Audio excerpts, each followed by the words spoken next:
Purworejo 1. Di sini saya akan berbagi pemahaman dan pengalaman terkait dengan budaya positif. Hal-hal apa nanti yang akan kita bahas? Yang pertama, kita pahami dulu ada sebuah paragraf. Kami yakin Bapak Ibu yang telah bertahun-tahun mengajar, mendampingi murid-murid tumbuh dan berkembang, menyadari bahwa budaya positif di sekolah sangatlah penting untuk mengembangkan anak-anak yang memiliki karakter yang kuat sesuai profil pelajar Pancasila. Hal ini tentunya kan sudah kita laksanakan dalam kehidupan sehari-hari, terutama di sekolah kita ini. Tapi di sini yang akan kita paparkan lebih jelas, yaitu tentang ini, tentang budaya positif. Walaupun selama ini sudah kita laksanakan, tetapi kan kita belum tahu yang mana itu yang dikatakan sebagai budaya positif untuk yang sudah kita berikan pada anak.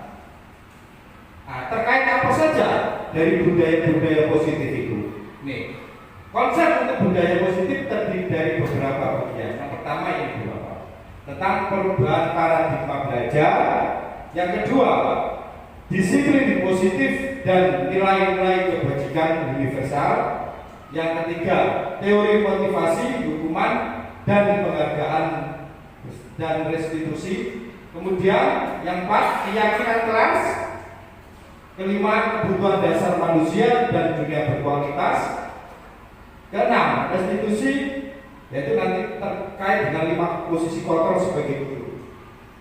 Dan yang ketujuh, restitusi, nanti penjabarannya kita fokus di segitiga restitusi.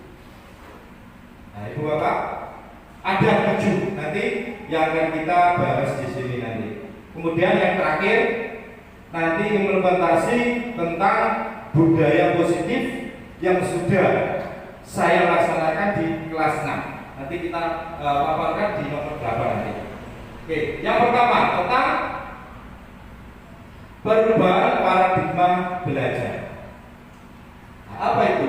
Yang pertama, pembelajaran berpihak pada murid. Pembelajaran berpihak pada murid. Apa itu pembelajaran berpihak kepada murid? Bahwa yang selama ini kita laksanakan tentunya pembelajaran itu kan semuanya orientasinya kan kepada murid atau siswa. Bisa murid dan siswa, boleh.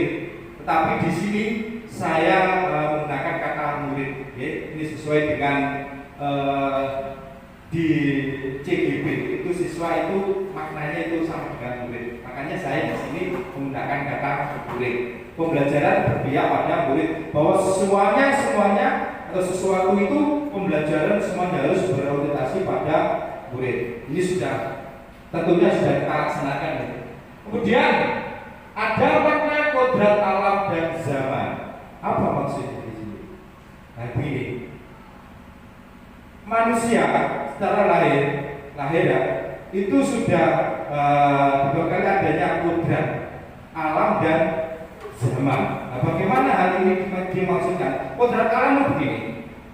Anak itu berada di tempat mereka beraktivitas. Misalkan di sini ya, di Purworejo 1 ya.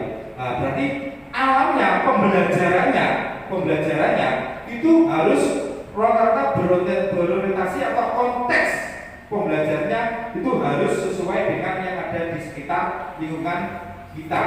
Jangan sampai nanti pembelajaran itu terkait dengan hal-hal yang bukan alam atau situasi di sekitar kita. Contohnya di pegunungan, kemudian di lautan atau sebagai nelayan atau pantai. Itu kan sudah beda nanti konteksnya ya. Walaupun nanti pembelajarannya tetap ada wawasannya ke sana. Tetapi yang paling utama yaitu tentang kodrat alam ini. Maksudnya bagaimana kodrat yang pertama. Kemudian yang kedua, kodrat alam itu anak itu sudah dari lahir itu sudah ada bakat dan minat minat dan kompetensi yang dimiliki dari anak. Nah, kemudian tugas guru ini yaitu memunculkan kemampuan-kemampuan yang ada pada anak tersebut. Ibaratnya seorang petani menanam sebuah padi atau jagung. Tentunya nanti tumbuhnya kan jagung atau padi kan ya. Nggak mungkin menanam padi terus tumbuhnya semongko, itu kan nggak mungkin. Ya kan? Nah, dalam ibaratnya seorang petani menanam jagung atau padi ini, nah, petani kan tinggal apa? Membuat sebuah persemaian yang bagus, kemudian lingkungan tanah-tanahnya juga harus bagus ya kan. Kemudian memberikan pupuk secukupnya, air, kemudian kalau ada seperti gulma atau serangga-serangga kita basmi atau kita berantas, nah sehingga tumbuhnya jagung atau padi ini kan dapat tumbuh dengan baik atau dan subur, ya kan? Nah seperti halnya dengan anak atau murid, mereka sudah mempunyai kompetensi, bakat dan minat. Kita tinggal mendampingi mereka, kemudian memberikan, kayak tadi memberikan, kalau padi, ya petani tadi memberikan sebuah pupuk agar secukupnya. Sebenarnya seperti itu. Kita memberikan hal-hal yang diperlukan oleh anak, sehingga mereka dapat tumbuh dengan pengetahuan dan pemahaman sesuai dengan pembelajaran yang kita berikan. Nah itu ibaratnya. Kemudian kodrat zaman itu bahwa pembelajaran itu harus disesuaikan dengan zaman saat ini. Kalau saat ini kan di abad 21, nah itu kan lebih banyak konsepnya tentang pembelajaran tentang konteks IT ya, IT salah satunya. Ya anak-anak kita kenalkan dengan hal itu, dengan zamannya anak tersebut, seperti itu. Kemudian berikutnya budi pekerti.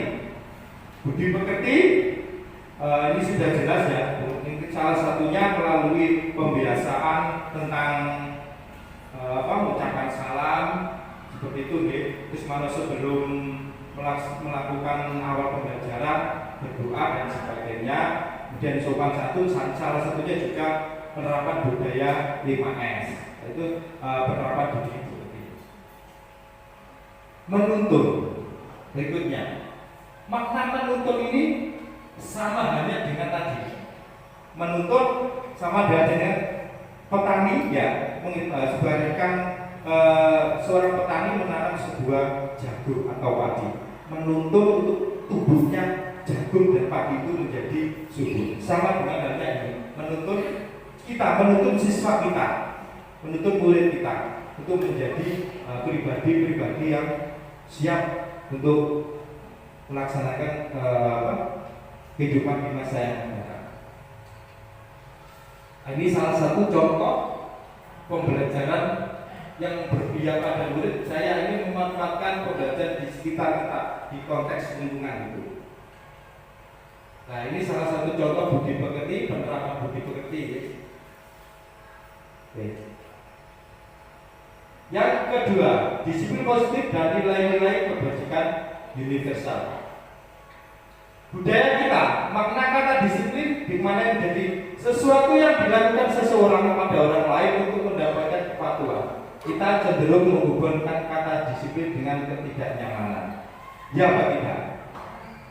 Arti disiplin itu ya, menganggap anak itu kalau itu sebuah tidak nyaman. Padahal kalau menurut kita kan sebuah disiplin kan menertibkan ya, seperti itu ya. Oke. Kemudian Bapak Pendidikan kita Hajar Dewantara menyatakan bahwa di mana ada kemerdekaan disitulah harus ada disiplin yang kuat. Nah ini adalah filosofi dari Ki Hajar Dewantara bahwa di mana ada kemerdekaan disitulah harus ada disiplin yang kuat. Disiplin yang dimaksud adalah ini maksudnya. Disiplin diri yang memiliki motivasi internal. Jika kita tidak memiliki motivasi internal, maka kita memerlukan pihak lain untuk mendisiplinkan kita atau motivasi eksternal karena berasal dari luar, bukan dari dalam kita sendiri. Maksudnya begini, Disiplin yang dimaksud adalah disiplin yang memiliki motivasi internal. Nah, bahwa disiplin anak-anak itu harus dibangun dari dalam diri mereka sendiri. Jadi pemahaman, pengetahuan, nah, itu bagaimana kita mewujudkannya itu harus ditumbuhkan dari mereka sendiri. Contohnya seperti datang tepat waktu, ya kan? Nah, kalau anak hal ini tidak memahami, kalau kita paksa kan otomatis itu kan faktornya faktor ini, faktor X ternak ya. Nah, tetapi kalau mereka kita bisa menyadarkan, maka datang tepat waktu yang sudah membuat kita sebuah tata tertib itu kemudian mereka memahaminya. Oh, dengan datang tepat waktu maka saya bisa melaksanakan disiplin itu. Nah, hal ini disumberkan berasal dari dalam diri mereka. Nah, ini dampaknya nanti akan panjang sekali nanti. Tuh. Nilai-nilai kebajikan universal merupakan nilai-nilai kebajikan yang disepakati bersama, lepas dari suku, bangsa, agama, bahasa maupun latar belakangnya. Nah, berarti nilai-nilai ini, nilai-nilai kebajikan ini harus disepakati oleh semuanya. Jadi tidak boleh, universitas kan luas ya, dalam menarik Indonesia tidak boleh memihak salah satu suku atau ras agama tertentu. Nah, yang kita angkat di sini di nilai-nilai kebajikan universal yaitu tentang profil pelajar Pancasila. Yang pertama, beriman bertakwa kepada Tuhan Yang Maha Esa dan berakhlak mulia, mandiri, bernalar kritis, berkebinekaan global, bergotong royong dan kreatif. Nah, inilah nilai-nilai kebajikan universal yang bisa kita terapkan di sekolah kita. Ini diwujudkan dalam profil pelajar Pancasila yang ada 6 elemen dan dimensi ini. Nah, ini ada 6. Ini merupakan nilai-nilai kebajikan universal yang sudah disepakati di Indonesia melalui kurikulum merdeka tersebut. Ini yang akan kita jalankan melalui tahun pelajaran yang kemarin ini. Yang ketiga, teori motivasi, hukuman dan penghargaan restitusi. Yang pertama, teori motivasi. Nah, ini terbagi. Teori motivasi itu yang pertama untuk menghindari ketidaknyamanan atau hukuman. Yang kedua, untuk mendapatkan imbalan atau penghargaan dari orang lain. Dan yang ketiga, untuk menjadi orang yang mereka inginkan dan menghargai diri sendiri dengan nilai-nilai yang mereka percaya. Teori motivasi untuk menghindari ketidaknyamanan atau hukuman, dan ada 3 teori motivasi ini. Hukuman dan penghargaan. Hukuman merupakan sebuah bentuk perbuatan yang bisa membuat seseorang itu mempunyai rasa benci dan dendam. Hal ini tentunya dapat mempengaruhi psikologis murid apabila sebuah kesalahan itu harus ditindak dengan hukuman. Selama ini kan kadang-kala kalau ada anak yang melanggar sebuah tata tertib atau melanggar keyakinan yang ada di kelas kan biasanya kita kan memberikan sebuah peringatan dalam hal apapun, termasuk hukuman juga atau sanksi ya. Nah, hal ini berakibat membuat seseorang itu mempunyai rasa benci dan dendam. Kita tidak tahu bahwa kalau mereka itu hukumannya itu ada timbul dalam hati mereka itu rasa benci dan dendam. Itu pasti ada, walaupun mereka tidak berani untuk mengungkapkan. Nah, ini hukuman ini maknanya sesuatu yang menyakitkan harus terjadi. Ya kan? Dihukum kan pasti ada di hati mereka itu ada sesuatu yang menyakitkan buat mereka, ya kan? Tidak nyaman untuk murid atau anak untuk jangka waktu yang panjang. Karena setiap siswa itu kan mempunyai berbeda, ada yang punya sifat berbeda, kemudian ada yang cuek. Nah, yang dikhawatirkan inisial dendam. Korban mendapatkan keadilan. Nah, ini murid akan tersakiti. Kira-kira kalau anak jurung itu tersakiti tidak mereka? Dalam hati mereka pasti akan berbicara seperti pagi, cuma ada berani yang mengungkapkannya. Kemudian perilaku pasif, agresif atau mengikat. Kadang kalanya kalau sudah diberi hukuman mereka diam, terus agresif. Nah, ini biasanya terjadi di anak-anak yang sudah besar ya. Terus akhirnya awas lumpuh melakukan apa mesti coret apa itu ada hal itu dalam hati mereka itu muncul seperti itu pula. Sistem tidak akan berjalan bila murid tidak takut. Nah, hukuman ini ya, ini memberikan rasa takut pada siswa. Berlaku hanya pada sebuah institusi, tidak berlanjut pada kehidupan nyata. Nah, biasanya kan maksudnya ini hanya berlaku pada institusi. Kalau kita di sekolah, instansi kerja di sekolah. Kemudian peraturnya adalah ini, makanya peraturnya adalah kamu harus datang tepat waktu, kamu harus memakai ini dan sebagainya. Murid atau anak membenci peraturan. Negatifnya, awas kalau dilakukan lagi ya, nanti awas kamu. Kadang-kadang kita akan berbicara seperti itu, awas loh, kalau kamu nggak jangan keluar lagi, hukumannya. Ada paksaan, ada mode paksaan, mendorong menyalahkan diri. Nah, ini seolah-olah kalau anak sudah diberi hukum, dia merasa memang aku salah. Konsep diburu mengakibatkan mereka itu menjadi anak yang jelek atau buruk. Murid atau belajar menyembunyikan kesalahan, mencoba mengontrol anak dengan kekuatan negatif. Dampak pada murid marah, merasa bersalah, rendah diri, mengasihkan diri. Nah, ini akan mengasihkan diri itu biasanya itu dalam waktu dekat mereka tidak bersama temannya, mungkin malu. Tiba-tiba ada dapat atau seakan melukai, dibuat guru. Menyakitkan guru menjalin konsekuensi dengan menyalahkan, mengkritik, menyindir dan bertanya. Nah, ini biasanya tanpa sadar kita melakukan hal ini. Ini tentang hukuman. Nah, ini dihukum oleh penghargaan. Penghargaan yang diberikan kepada murid sebenarnya merupakan sebuah perilaku yang dapat menjadi sebuah ketergantungan. Karena adanya sebuah penghargaan tersebut, maka murid terpaksa melakukannya tanpa kita sadari. Hal ini sudah sering kita laksanakan ya. Kalau kamu bisa menjawab, nanti saya kasih permen, kita berikan sesuatu. Itu sebuah penghargaan kan? Ya kan, sebuah motivasi kan? Nah, tetapi di sini sebuah perilaku yang dapat menjadi sebuah ketergantungan. Nah, kalau tidak ada itu, mereka tidak akan termotivasi, ya kan? Nah, berarti motivasi atau penghargaan itu berasal dari faktor luar, bukan dari dalam diri mereka, ya kan? Itu pengaruhnya jangka pendek dan jangka panjang.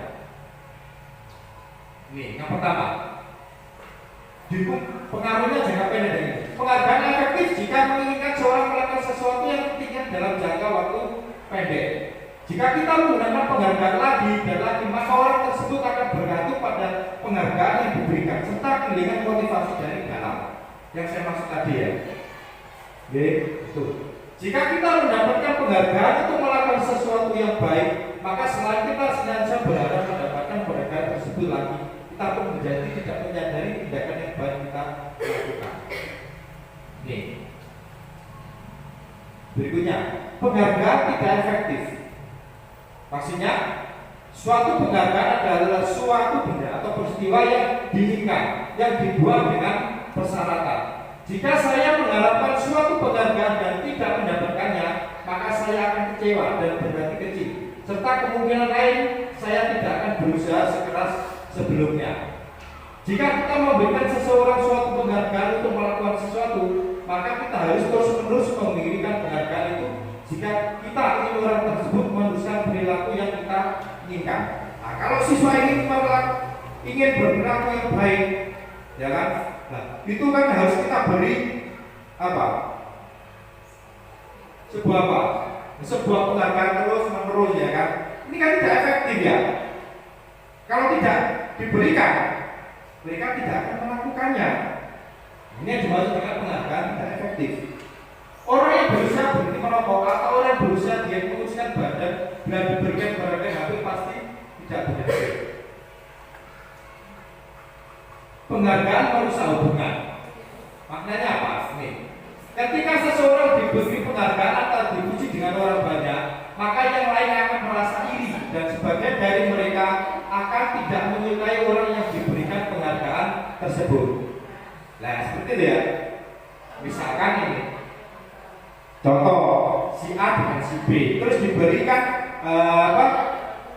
pujian misal si A dipuji dulu, dan B ini kan tentunya pasti akan mempunyai rasa apa? Ini ya, rasa iri. Nah, ini maknanya jadi penghargaan itu juga merusak hubungan. Itu bisa dilaksanakan bagaimana? Ya sendiri. Jika seseorang guru sering memberikan perhatian kepada murid, besar kemungkinan muridnya termotivasi hanya untuk menyenangkan gurunya. Mereka tidak akan bersikap jujur kepada guru tersebut. Penghargaan menciptakan persaingan di dalam kelas dan persaingan menciptakan kecemasan. Contohnya apa ini? Penghargaan menciptakan persaingan di dalam kelas.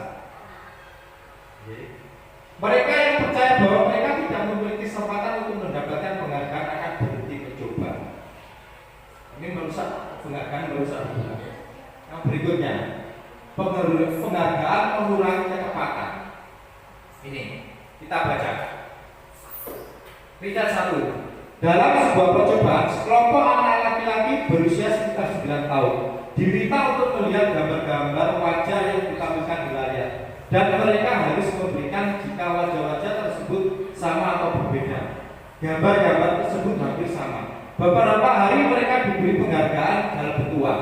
Pada saat mereka memberikan jawaban benar, sementara sebagian yang lain tidak. Anak laki-laki yang dibayar membuat lebih banyak kesalahan. Riset 2.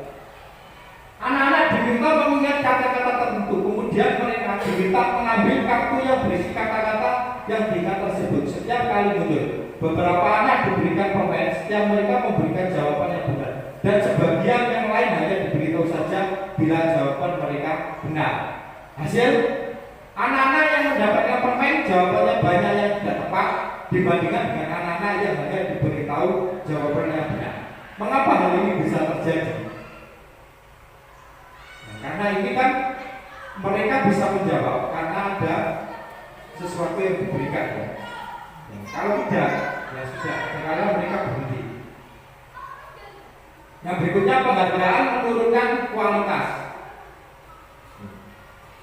Pengamatan dilakukan pada sekelompok mahasiswa yang sedang kerja praktik di sebuah surat kabar universitas. Saat itu mereka sedang belajar menuliskan sebuah artikel tentang sebuah judul berita utama. Seiring waktu, mahasiswa tersebut semakin mampu bekerja dengan cepat. Kemudian ada beberapa mahasiswa atau mahasiswi yang dibayar untuk setiap judul berita utama yang mereka mampu hasilkan. Dan setelah beberapa lama, mahasiswa atau mahasiswi yang dibayar ini hasil kinerjanya berhenti berkembang. Mereka yang tidak menerima bayaran terus berupaya untuk mengasah diri menjadi lebih baik. Mengapa hal ini bisa terjadi? Yang dibayar ini malah kinerjanya turun. Karena adanya apa?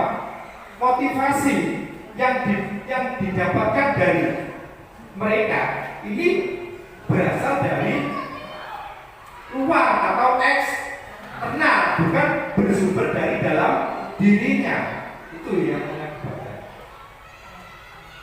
Yang berikutnya, penghargaan mematikan kreativitas. Murid-murid diminta berpikir mengenai hadiah atau penghargaan yang bisa mereka dapatkan bila berhasil menulis sebuah puisi. Kreativitas kelompok murid-murid ini menjadi berkurang dibandingkan dengan yang tidak diberitahukan tentang hadiah yang bisa mereka terima. Murid diminta berpikir mengenai hadiah atau penghargaan yang bisa mereka dapatkan bila menulis puisi. Ini terdorong karena adanya ini. Ya kan, karena adanya ini hadiah kemerdekaan. Nah, akibatnya ini menjadi berkurang. Penelitian menunjukkan bahwa pekerjaan seni atau sebuah penulisan cerita menjadi kurang kreatif bila dijadikan sebuah hadiah atau penghargaan. Nih, dalam tugas-tugas memecahkan masalah, para murid memakan waktu lebih lama dan memberikan jalan keluar kurang kreatif saat mereka dijadikan sebuah penghargaan. Penghargaan mematikan kreativitas. Penghargaan hukum. Makna apa? Nah ini yang sudah kita laksanakan. Penghargaan dalam tanda kutip mereka yang tidak mendapatkan penghargaan. Misalnya dalam sistem ranking, mereka yang mendapatkan ranking kedua akan merasa paling dihukum, merasa paling tidak berhasil. Memberikan penghargaan dan hukuman ada hal yang sama, karena keduanya mencoba mengendalikan perilaku seseorang. Karena orang pada dasarnya tidak suka dikendalikan. Dalam jangka waktu lama, penghargaan akan terlihat sebagai hukuman. Jika suatu penghargaan diharapkan, namun Anda tidak mendapatkannya, Anda akan merasa dihukum. Ini pada kadang-kala yang kita tidak merasakan. Kalau begitu apa? Boleh. Nah, tergantung. Kalau penerapannya penghargaan itu bisa, nggak harus. Tetapi kita harus memberikan sebuah penguatan, ya, agar penghargaan ini tidak menjadi sebuah permasalahan. Motivasi dari dalam diri atau kritik. Nah ini, saat seseorang anak belajar itu pertama kali menggabungkan huruf-huruf dan kata-kata serta menyadari bahwa ia dapat membaca, timbul pijat di matanya dan sebuah senyuman di wajahnya. Anak tersebut begitu gembira bahwa ia telah mempelajari dan menguasai sesuatu keterampilan baru. Kesadaran akan kemampuannya bahwa dia sudah dapat membaca sesungguhnya sudah merupakan sebuah penghargaan. Nah, ini berarti dia akan merasakan dari dalamnya sendiri, ya kan, bahwa berhasil. Nah, jika kita memberikan penghargaan kepada seseorang anak pada saat dia sedang merasa bangga dengan pencapaiannya sendiri, maka kita akan mengambil kegembiraan yang saat itu sudah dirasakan secara alamiah.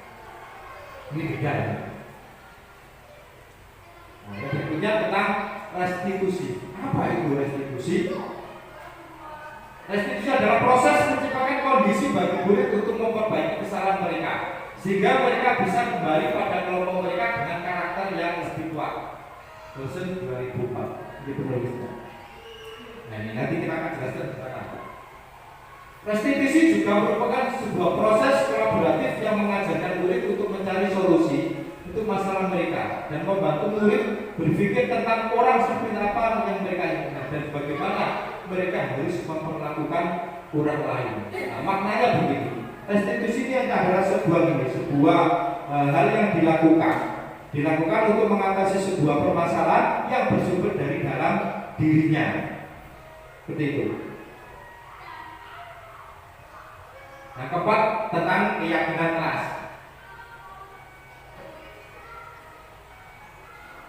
Dapat dalam menciptakan keyakinan kelas dilalui melalui kajian tentang kebajikan universal. Jadi kita bisa merangkai menjadi keyakinan kelas kita masing-masing. Nah, keyakinan kelas ini berarti sebuah perjanjian, ya, sebuah hal yang harus dilaksanakan dalam kelas itu. Nah ini, keyakinan kelas bersifat lebih abstrak daripada peraturan yang lebih rinci dan konkret. Keyakinan kelas berupa pernyataan-pernyataan universal. Pernyataan kelas yang bisa dibuat dalam bentuk positif. Keyakinan kelas sebenarnya tidak terlalu banyak sehingga mudah diingat dan dipahami oleh sebuah orang kelas. Keyakinan kelas sebagai sesuatu yang dapat diterapkan di lingkungan tersebut. Semua keluarga kelas sebenarnya ikut berkontribusi dalam membuat keyakinan kelas lewat kegiatan curah pendapat. Bersedia meninjau kembali keyakinan dari waktu ke waktu. Ini maksudnya. Nah, keyakinan kelas itu dibuat oleh seluruh siswa atau murid yang ada di kelas tersebut dengan bimbingan atau penekanan dari guru. Nah, siswa-siswa itu dibimbing untuk membuat sebuah keyakinan yang harus dilaksanakan seluruh kelas. Apakah sama dengan tata tertib? Kalau tata tertib kan bawaannya, nah ini tidak usah. Kayak baru sampai 10, 5 atau 6 saja yang mudah diingat oleh anak-anak. Contohnya apa? Contohnya misalkan ya, kayak kelas datang tepat waktu, kemudian mengerjakan tugas sesuai dengan yang disepakati bersama, itu bisa. Kemudian menjaga kebersihan kelas. Nah, seperti itu. Itu adalah sebuah keyakinan kelas yang disepakati bersama. Hampir sama dengan tata tertib atau peraturan kelas kan? Ya, cuma tidak terlalu banyak yang mudah diingat oleh siswa itu. Seperti itu. Ini hasilnya. Ini keyakinan kelas hendaknya tidak terlalu banyak sehingga mudah diingat dan dipahami oleh semua warga kelas. Nah, kalau kita buat sebuah tertib, pakai nanti. Oke. Nah, yang berikutnya kebutuhan dasar manusia dan dunia berkualitas. Ini mungkin belum kita banyak pahami. Kebutuhan dasar manusia yang pertama kebutuhan bertahan hidup, jelas ya. Ini kebutuhan bertahan hidup, kebutuhan yang bersifat fisiologis untuk bertahan hidup, misalnya kesehatan, rumah dan makan. Nah, ini kan yang konsep faktor-faktor yang membuat kebutuhan bertahan hidup itu. Kemudian ini kasih sayang dan rasa diterima, kebutuhan untuk diterima. Maknanya apa nih? Kebutuhan untuk disayangi dan diterima meliputi kebutuhan akan hubungan dan koneksi sosial, kebutuhan untuk memberi dan menerima kasih sayang, dan kebutuhan untuk merasa menjadi bagian suatu kelompok. Kasih sayang dan merasa diterima. Nah, ini kan artinya bahwa manusia itu kan sebagai makhluk sosial juga perlukan untuk melaksanakan komunikasi dengan orang lain dan merasa saya itu diterima di lingkungan itu kan butuh, ya kan, merasa diterima, kasih sayang itu. Kemudian penguasaan, kebutuhan pengakuan atas kemampuan. Biasanya ini kebutuhan ini meliputi sebuah keinginan untuk dianggap berharga, bisa membuat perbedaan, bisa membuat pencapaian kompeten diakui dan dihormati. Penguasaan maknanya meliputi keinginan untuk dianggap berharga, bisa membuat perbedaan. Kadang-kalanya kan aku iso seperti itu. Gitu. Kemudian yang keempat, kebebasan, kebutuhan akan sebuah pilihan.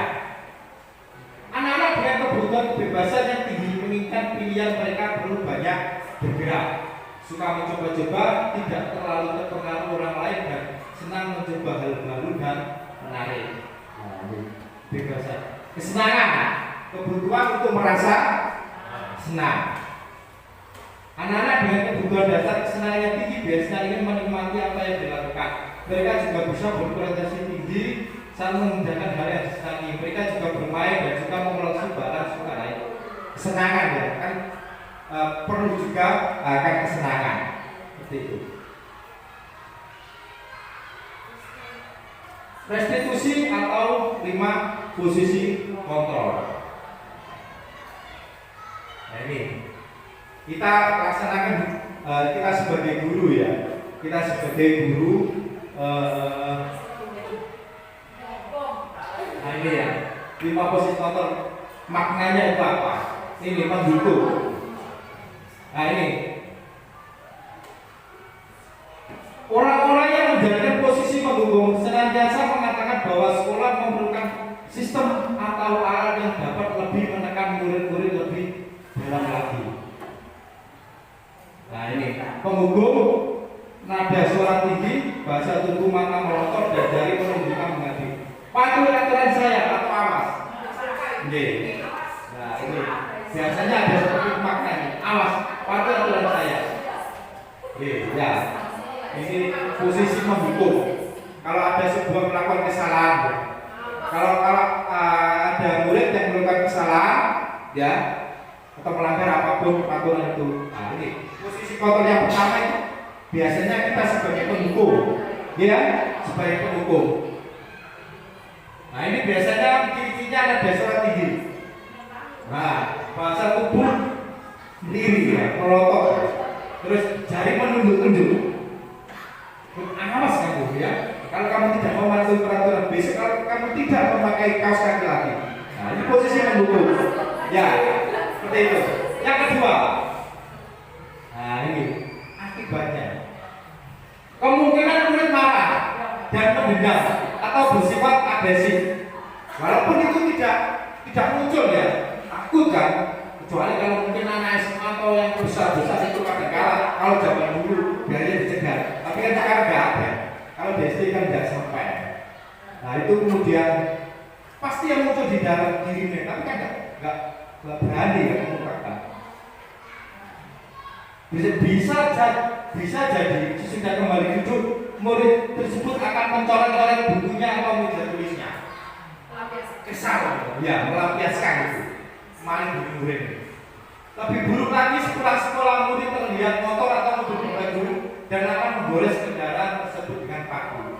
Nah, ini bukan bisa terjadi hal seperti itu ya.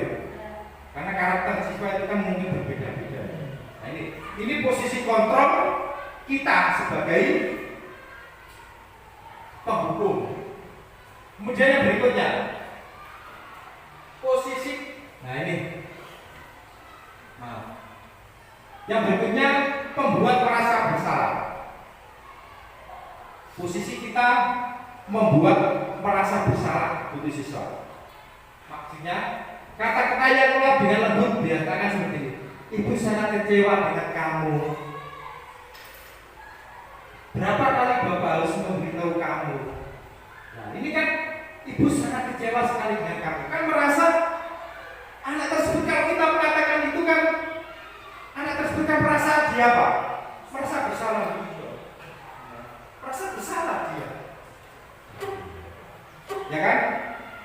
Guru dalam hal ini kontrolnya itu membuat merasa bersalah murid, siswa dengan mengatakan seperti itu. Ibu sangat kecewa sekali dengan kamu. Berapa kali Bapak harus memberitahu kamu ya? Nah ini. Di posisi ini murid akan memiliki penilaian diri yang buruk tentang diri mereka. Murid merasa tidak berharga dan telah mengecewakan orang-orang yang disayangi. Nah ini. Murid merasa tidak berharga. Ibu merasa kecewa. Dengan hal itu kan murid merasa tidak berharga di hadapan ibu dan telah mengecewakan orang-orang yang disayangi. Ibu sangat kecewa dengan nilai kamu. Biasanya kamu baik, kenapa sekarang buruk? Nah, dia merasa bersalah. Dia merasa mengecewakan orang yang disayang. Mungkin kan orang tuanya bisa jadi kan, itu kan. Hasilnya, murid akan merasa bersalah telah mengecewakan ibu dan bapak gurunya. Murid akan merasa menjadi orang yang gagal dan tidak sanggup membahagiakan orang lain. Nah itu posisi kita jika membuat murid itu merasa bersalah. Murid akan merasa gagal dan kecewa. Kita renungkan. Yang ketiga, posisi guru sebagai teman. Guru pada posisi ini tidak akan menyakiti murid, namun akan tetap berupaya mengontrol murid melalui persuasi. Maksudnya bagaimana? Ini posisi guru sebagai teman ya terhadap muridnya yang melakukan kesalahan. Ayo bantulah demi bapak ya. Ayo ingat, tidak bantuan bapak selama ini. Ya sudah, kali ini tidak apa-apa, nanti ibu bantu bereskan. Ini minta-minta. Guru sebagai teman. Hasilnya, nah ini posisi murid ini sebagai teman. Kita sebagai teman itu tidak mengeluarkan kata-kata yang kasar, halus. Tapi ada dampaknya juga. Murid akan merasa senang dan akrab dengan guru. Nah, ini termasuk dampak yang positif, ya kan? Ya, hanya saja di sisi negatif murid menjadi tergantung pada guru tersebut, akan terjadi ketergantungan. Bila ada masalah, dia merasa bisa mengandalkan guru tersebut untuk membantunya. Nah, ini akibat lain dari posisi teman. Ini Adi hanya akan berbuat, ini contoh murid ya. Adi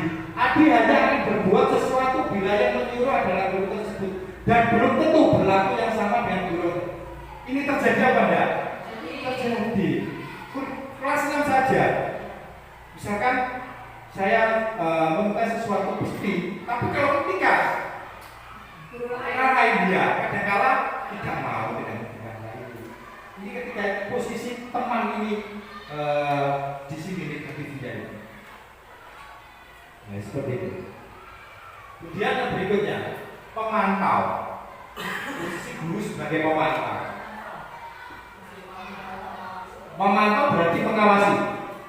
Pada saat kita mengawasi, kita bertanggung jawab atas perilaku orang yang kita awasi. Posisi pemantau berdasarkan pada peraturan dan peraturan konstitusi. Ini,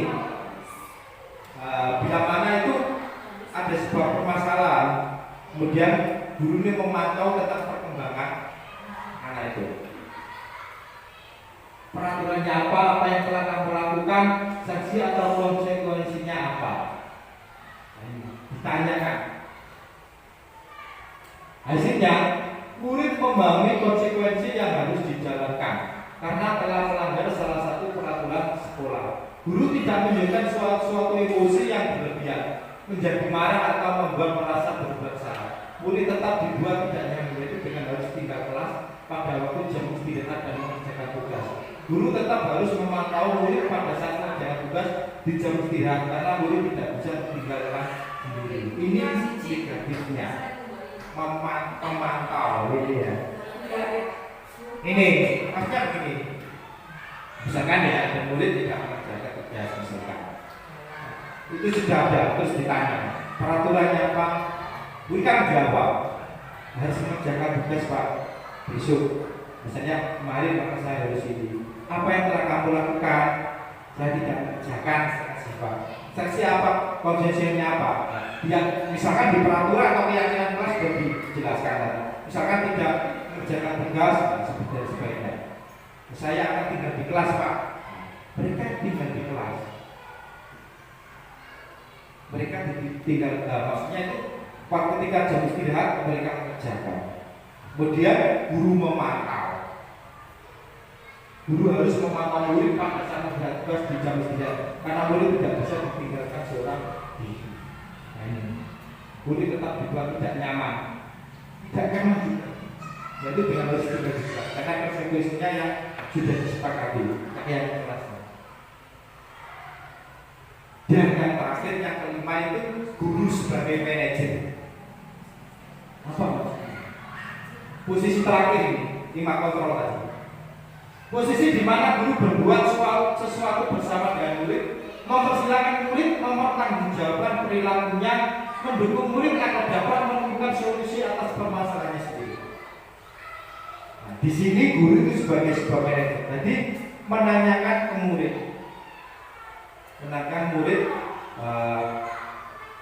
sehingga murid itu bisa menemukan sebuah apa ya, sebuah solusi, sebuah permasalahan, sehingga mereka tidak mengulang lagi. Nah, guru dengan cara pertanyaan-pertanyaan yang bermakna, sehingga itu siswa itu mengeluarkan unek-unek. Nah, dari sini nanti dia akan bisa menemukan solusinya sendiri. Contohnya seperti ini. Misalkan ya, di sebuah permasalahan, apa yang kita yakini kembali keyakinan kelas. Misalkan ada murid yang ketika misalkan ya istirahat gitu aja, terus mungkin ini aja, setelah selesai pembelajaran matematika ada 2 unsur itu kan membutuhkan konsentrasi yang tinggi ya dalam mengerjakan. Kemudian ketika bel berbunyi mereka istirahat semua lupa. Terus ada si A dan si B. Contoh saja misalkan Laras, contohnya Laras dan Rizky ini berlari bersama, akhir tabrakan terus tiba Laras murid-murid, Laras marah-marah ke Rizky. Nah, kemudian semua siswa itu melihat dan akhirnya guru kan datang. Kenapa kok ada orang yang di situ? Nah, kemudian dari guru ini kan memanggil keduanya, memanggil keduanya. Misalkan yang terjadi kan masalah yang marah-marah tadi kan laras dipanggil misalkan ya menegur. Nah, terus ditanya ya apa yang sedang terjadi. Itu kan tentunya dia akan menjawab bla bla bla bla ya. Terus kita kembalikan ke sini. Apa yang kita yakini? Mesti dia akan menjawab. Terus apakah kamu mengerti? Saya tadi keluar Pak terus ditabrak oleh Rizky dan saya jatuh. Akhirnya saya marah-marah. Apakah itu sudah sesuai dengan keyakinan kelas kita? Mesti jawab. Tidak Pak. Kalau begitu keyakinan kelas salah satunya apa? Misalkan saling menghormati. Dia akan bercerita. Terus kamu meyakini tidak dengan sikap saling menghormati sesama teman, saling menghargai? Iya Pak. Jika kamu perbaiki ini, iya Pak. Jika kamu perbaiki masalah ini, apa yang harus kamu lakukan pada dirimu sendiri? Saya harus menghargai teman dan sebagainya. Nah, saya harus menghargai teman, saya harus menghormati teman. Nah itu kan solusinya bersumber dari dalam diri mereka, ya kan? Itu bersumber dari diri mereka. Bukan kita mencari kesalahannya, sopo sing salah, sopo sing benar. Nanti kalau kita mencari siapa yang salah, siapa yang benar, nah ini tidak akan selesai masalah itu. Coba itu, nah, dicek, ya, bisa dicek di dalam kegiatan pengajian. Nah ini sebagai posisi manajer.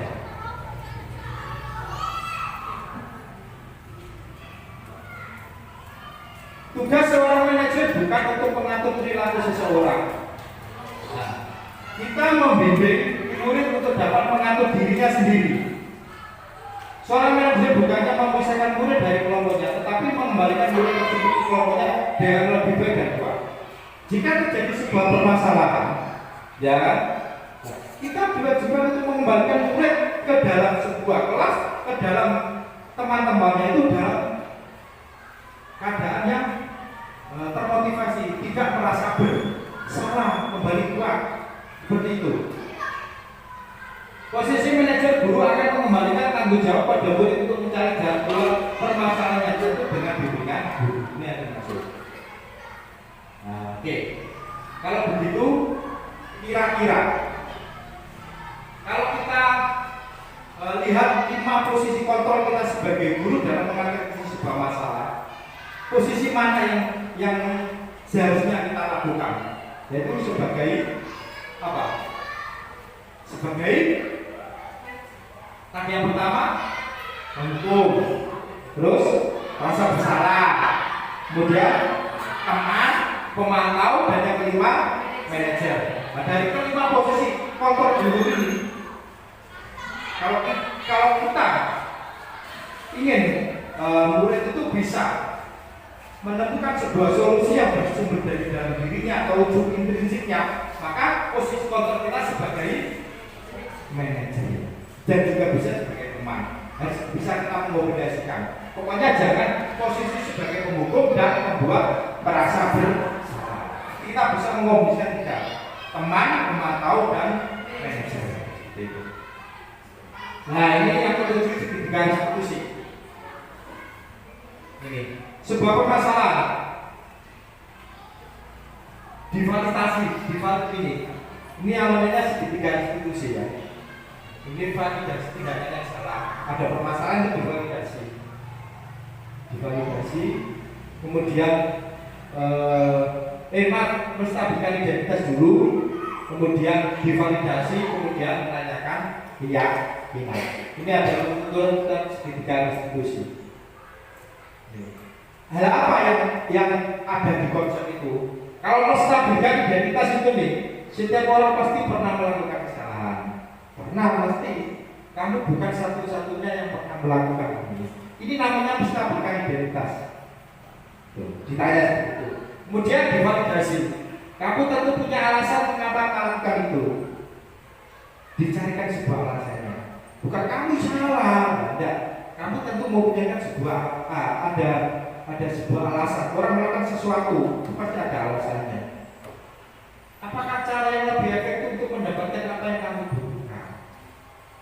Kemudian menanyakan keyakinan. Keyakinan kelas apa yang telah kita sepakati? Nah, ini dihubungkan dengan keyakinan kelas. Kamu ingin menjadi orang seperti apa? Tentunya kan menjadi yang lebih baik. Nah, ini adalah konsep dari segitiga institusi dalam menyelesaikan sebuah permasalahan. Ini yang pertama, menstabilkan identitas. Kata-kata yang bisa diucapkan. Berbuat salah itu tidak apa-apa. Tidak ada manusia yang sempurna. Saya juga pernah melakukan kesalahan seperti itu. Kita bisa menyelesaikan ini. Bapak Ibu tidak tertarik mencari siapa yang salah. Nanti kalau ada kesalahan kita tidak usah mencari solusi yang salah. Tapi Bapak Ibu ingin mencari solusi dari permasalahan ini. Kamu berhak merasa begitu. Apakah kamu sudah menjadi teman yang baik buat dirimu sendiri? Nah, ini adalah menstabilkan identitas supaya anak itu tidak merasa bersalah gitu. Kemudian yang berikutnya, validasi tindakan yang salah. Ini divalidasi kemudian. Padahal kamu bisa melakukan yang lebih buruk dari ini ya. Kamu pasti punya alasan mengapa melakukan hal itu.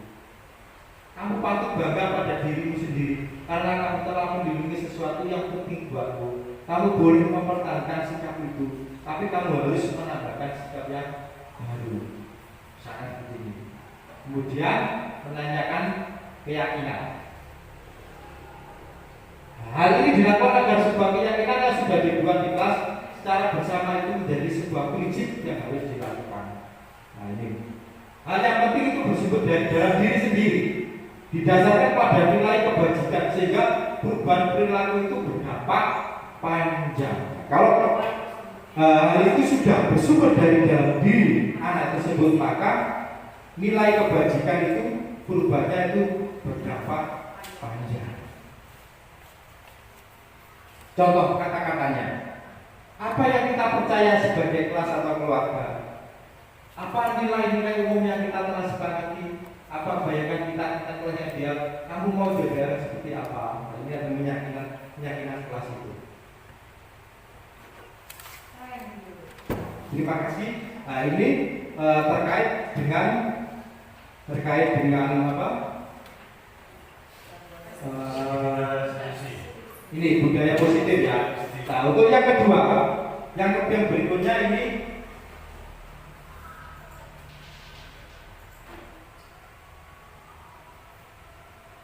oke.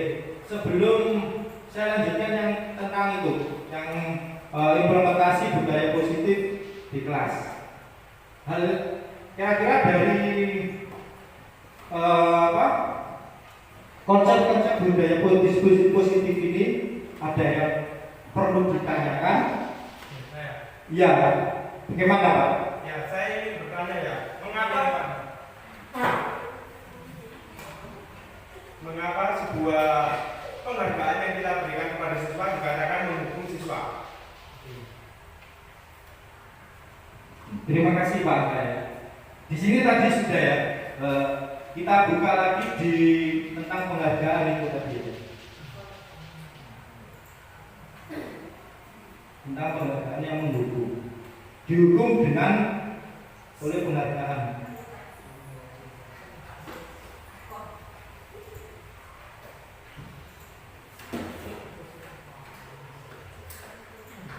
Nah ini.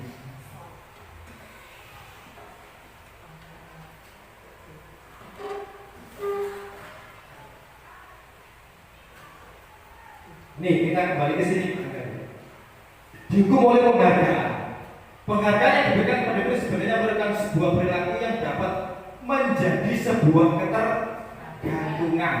Karena adanya sebuah penghargaan tersebut, maka murid termotivasi untuk melakukannya. Nah, itu. Jadi penghargaan itu ibaratnya sebuah hal yang sebuah ketergantungan. Kalau tidak diberi sebuah penghargaan, sebuah hadiah, sebuah pujian, maka mereka tidak akan melakukan.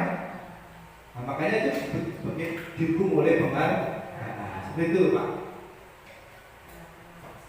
Bagaimana?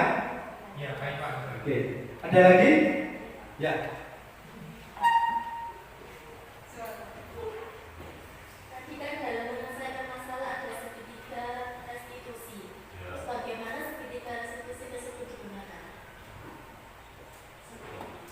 Oke, terima kasih. Ini memang hal yang baru juga ya. Kita kembali ke segitiga restitusi. Di sini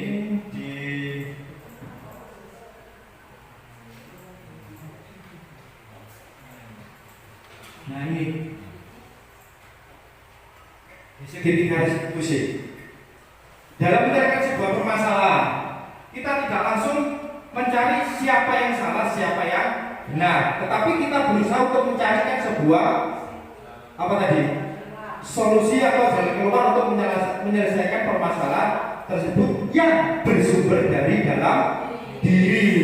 Itu maknanya. Dengan cara apa? Ini distabilkan anaknya, distabilkan dulu. Jangan sampai emosinya itu meledak-ledak sehingga muncul sebuah kebencian atau dendam. Nah ini, setiap orang pasti pernah melakukan kesalahan. Itu didem-dem ibaratnya seperti itu. Kamu bukan satu-satunya yang pernah melakukan ini.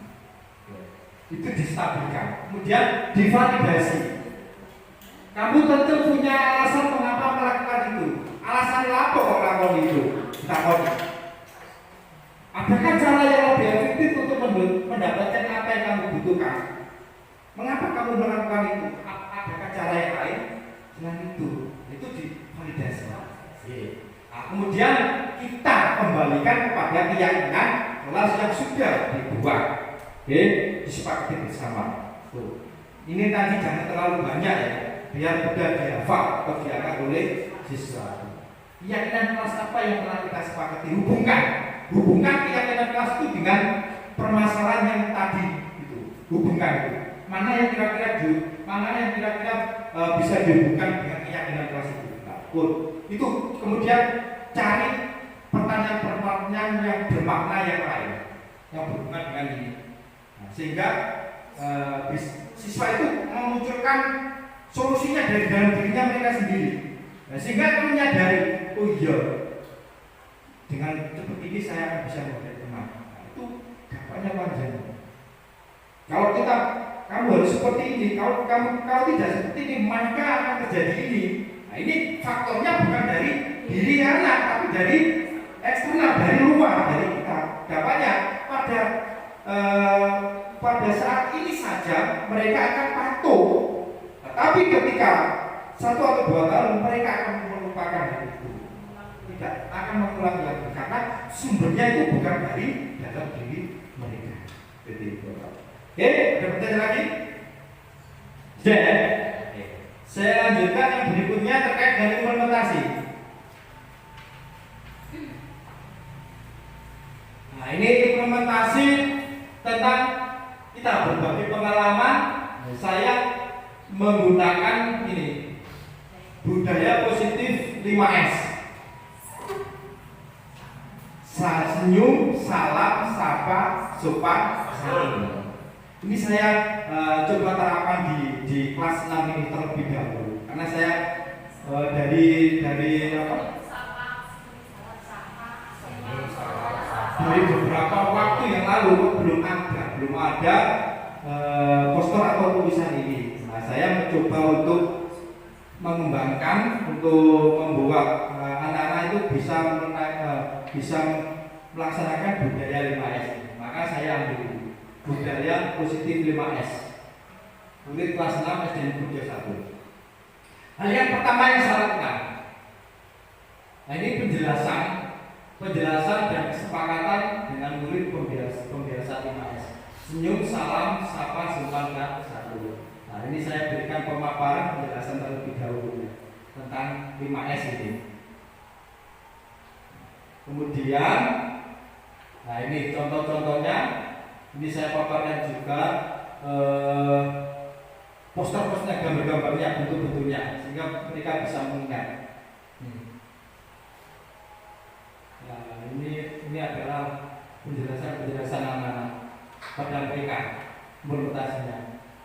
Dijelaskan dulu terlebih dahulu. Ini video.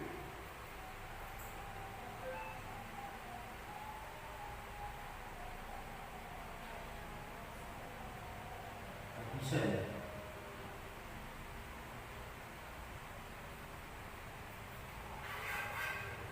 Nah, setelah adanya pemaparan atau penjelasan terkait dengan 5S itu tersebut ya, kemudian langkah yang kedua, nah, anak-anak saya minta untuk membuat sebuah poster 5S. Ini. Kenapa? Supaya mereka bisa memahami, tidak hanya mendengar saja. Mereka buat poster itu. Nah, dengan cara mereka mempraktekkan, otomatis kan dari dalam diri mereka kan termotivasi untuk mengingat, memahami itu. Mereka membuat poster-poster ini, 5S ini. Nah, kemudian mereka mempresentasikan dari hasil yang mereka buat tadi. Mereka presentasikan dari hasil-hasil yang mereka buat ini. Ini adalah hasil poster buatan mereka tentang 5S. Hanya saya berikan sebuah contoh 2, kemudian coba buat sendiri saja. Nah, ini 5S. Ini adalah kemudian mereka mempresentasikan satu persatu. Kemudian setelah mempresentasikan, nah ini sebenarnya video, cuma tidak bisa ya. Nah ini bicara ya sebenarnya. Oke, selanjutnya, nah ini yang berikutnya, tahapan yang berikutnya, menempel poster 5S di kelas sebagai hasil kesepakatan kelas agar selalu diimplementasikan, agar selalu diterapkan gitu maksudnya. Nah ini mereka menempelkan di setiap di kelas ini. Nah ini contohnya, agar mereka setiap masuk ke depan. Sini saya pasang juga satu ini. Kemudian di belakang ini ya, di belakang ini. Nah ini di depan. Di depan, kemudian ini di belakang. Ini hasil karya mereka sendiri dari 5S itu. Tempel. Nah, ini kan penerapannya setelah di dalam kelas ya. Setelah di dalam kelas, terus saya coba untuk membuat ganti di luar, lebih luas lagi ya. Di dalam kelas berarti kan khusus di kelas 6 ini ya. Nah ini saya coba di luar kelas, biar bisa dilihat atau dibaca oleh anak teman-teman lainnya, ya kan? Ini di luar kelas. Nah ini di luar kelas tentang implementasi 5S. Ini ya. Kemudian coba cek nanti bisa ya. Coba cek nanti ada nanti di luar itu juga ada. Oke. Ini contoh di luar kelas. Dan implementasinya PS itu. Senyumnya, salamnya, apanya. Nah ini sedangkan dulu bersama guru. Ya kan? Nah, ini bersama guru ya. Salah satu contohnya. Biasanya kan kadang bersama guru kalau menang ya. Enggak melihat jujur aja. Nah, ini kita coba terapkan. Nah, ini salah satu contohnya. Nah, siswa ini bisa bertemu dengan guru, memberikan senyum dan salam, sapa. Kemudian di sini sesama teman. Ada kalanya kan wis gak ngurus koncone wis blablas koyak. Nah, ini contoh salah satu contoh implementasi dengan guru dan teman.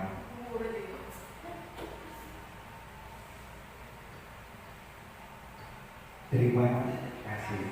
Nah itu adalah beberapa implementasi budaya positif 5S, senyum, salam, sapa, sopan, dan satu yang saya terapkan di kelas 6 secara khusus. Nanti kalau sudah berhasil nanti bisa dikembangkan di seluruh